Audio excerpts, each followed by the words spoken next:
जी, अस्सलाम वालेकुम। क्या हाल है दोस्तों, कैसे हैं आप? जनाब, आज बात करेंगे हम कि जो एफआईआर होती है तो उसका जो प्रोसेस है क्रिमिनल केस का, वो कहाँ से शुरू होता है और कैसे ख़त्म होता है। कि बहुत से लोग बीच में सवालात करते हैं, एफआईआर हुई है तो अब क्या करें, अब पर्चा हो गया है, अब आगे क्या होगा, पहले क्या हुआ था। तो आज मैं एक वीडियो बना रहा हूँ जिसमें मैं पर्चा होने से, बल्कि पर्चा होने से भी पहले से लेकर आखिर तक जो भी प्रोसेस है, इसमें आपको सारी जो है नॉलेज मिले, और ताकि आपके बहुत सारे सवालात हैं जो कि आपके क्लियर हों। सबसे पहले तो अगर कोई जुर्म ऑफेंस होता है तो आपका काम है सबसे पहले फौरी फौरी 15 पे कॉल करें। ठीक हो गया। 15 पे कॉल करने के बाद अगर पुलिस आती है, उसको आप मौका मुलाजा हर चीज़ आप उसे बताएं, अपना मौक़िफ़ बताएं। सही हो गया। और उसके बाद फिर आप पुलिस के जाने के बाद आप फौरी एप्लीकेशन दें थाने में। जैसे जैसे डिले करेंगे आप, आपका केस कमज़ोर होता चला जाएगा। सही है। तो इसके लिए आपको फौरी और एप्लीकेशन में आपने जो चीज़ें मेंशन करनी है, उसमें आपके लिए सबसे पहले जो है अपने डेट ऊपर लिखनी है, वक़्त लिखना है, और हुआ जो है हुआ है जो उसके बारे में सारी डिटेल जो है आपने बतानी है। सही है। टाइम, डेट और गवाहान जो हैं बीच में लिखने होते हैं, जिनके सामने ये हुआ है। ठीक हो गया। ये चीज़ें आपने मिस नहीं करनी है, वरना अदरवाइज़ बाद में आपके लिए इशू बन सकता है। ठीक हो गया। अब इसके बाद जब आपका केस शुरू हो जाता है, केस शुरू हो जाता है तो सबसे पहले अगर आप मुल्ज़म हैं तो आपने फिर उसमें ज़मानत के लिए अप्लाई करना है। ठीक है। और अगर आपको कुछ चोट लगी है, कोई मार के चला गया है, या कोई इस तरह का हुआ है कि आपकी कोई चीज़ छीनी गई है, तो उसके लिए आपने क्या करना है, फ़ौरन पुलिस के पास जाना है। आपको चोट लगी है तो आपने मेडिकल के लिए कहना है कि जी मुझे मेरा मेडिकल करवाया जाए। ठीक हो गया। तो पुलिस जो है वो फ़ौरन जो है आपका मेडिकल करवाएगी। और अगर मेडिकल नहीं होता तो फिर आपने क्या करना है कि आपने मजिस्ट्रेट को एप्लीकेशन देनी है कि मेरा ये चोटें लगी हैं और जो है पुलिस मेरा मेडिकल नहीं करवा रही। तो वो मजिस्ट्रेट आपको इजाज़त देगा। उसके बाद फिर आपने अपना मेडिकल करवा लेना है। ठीक हो गया।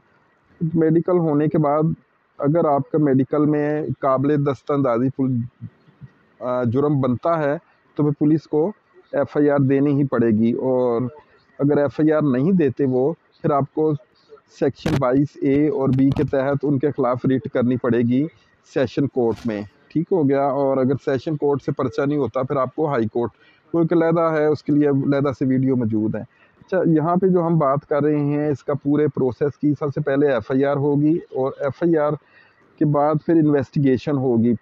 ठीक हो गया। फिर ज़मानतें वगैरह हो जाती हैं जब, उसके बाद फिर अगला जो प्रोसेस है वो होगा चालान सबमिशन का। वो अंडर सेक्शन 173 सीआरपीसी जब चालान अदालत में पेश हो जाएगा तो उसके बाद क्या होगा कि जो कोर्ट है वो चार्ज फ्रेम करेगी। ठीक हो गया। चार्ज फ्रेम हो जाता है तो उसके बाद या तो मुल्ज़म कहेगा कि जी मैं कसूर मानता हूँ, हालांकि कोई मानता नहीं होता, हर कोई यही कहता है जी मैंने नहीं किया। तो उसके बाद फिर अगला जो प्रोसेस होगा, उसको डॉक्यूमेंट सप्लाई किए जाएंगे, कोर्ट उसको डॉक्यूमेंट्स की कॉपी देगी, जिसके बाद फिर ट्रायल जो है आपका स्टार्ट हो जाएगा। ठीक हो गया। अगर वो मान लेता है कि मैंने जुर्म किया है तो फिर उसी वक्त जो कोर्ट है उसको सज़ा सुना देगी। इसमें होता है अक्सर कि जुए के केसेस में या कोई इस तरह छोटे-मोटे केसेस में जो जिसमें सिर्फ़ फ़ाइन ही होता है, उसमें लोग केस लड़ने की बजाय बाज़ दफ़ा मान भी लेते हैं। लेकिन उसमें आपको फ़ायदा तो हो जाता है, उसी वक़्त केस ख़त्म हो जाता है, थोड़ा बहुत फ़ाइन करके, लेकिन आपका जो रिकॉर्ड है वो गंदा हो जाता है, और आप कोई सरकारी नौकरी लेकिन लेने जाएँगे तो आपको नौकरी नहीं मिलेगी, क्योंकि आप सज़ा याफ़्ता हैं। तो इसमें जो है फौरी बार जजमेंट आ जाती है कि आपको माफ़ कर दिया जाता है, और माफ़ कहता हूँ, उसमें आपको सज़ा सुना के तो केस आपका ख़त्म हो जाता है। लेकिन जो तरीका यहाँ पे राइज है और लोग करते हैं वो यही कहते हैं जी हमने जुर्म नहीं किया, तो फिर आगे कोर्ट जो है वो शहादतें काल करती है। जब शहादतों की काल हो जाती है, फिर जो मुद्दई होता है वो पहले सबसे शहादतें लेकर आता है, उसके बाद फिर मुद्दा अलग की बारी आती है। तो उनके ऊपर, गवाहों के ऊपर जिरा भी जो है वो जो एक्यूज़ होता है मुद्दई के गवाहों पे उसने जिरा भी करनी होती है। जिरा के बाद जो है अगला जो मरहला होता है वो स्टेटमेंट रिकॉर्ड की जाती है एक्यूज़ की। जो आपके डिफेंस विटनेसेस होते हैं उनकी फिर स्टेटमेंट जो है वो रिकॉर्ड की जाती है। जिसके बाद फिर फाइनल बहस में आ जाता है मामला, और जजमेंट जो है उसके बाद हो जाती है। ये एक साइकिल बनाया हुआ है इसका, जो कि आप हमारी वेबसाइट से देख सकते हैं कि स्टेप बाय स्टेप इसका क्या प्रोसेस होता है और किस तरह से जाके सज़ा सुनाई जाती है। और जब जजमेंट आ जाती है, या तो आप बरी हो जाते हैं या फिर आपको सज़ा हो जाती है।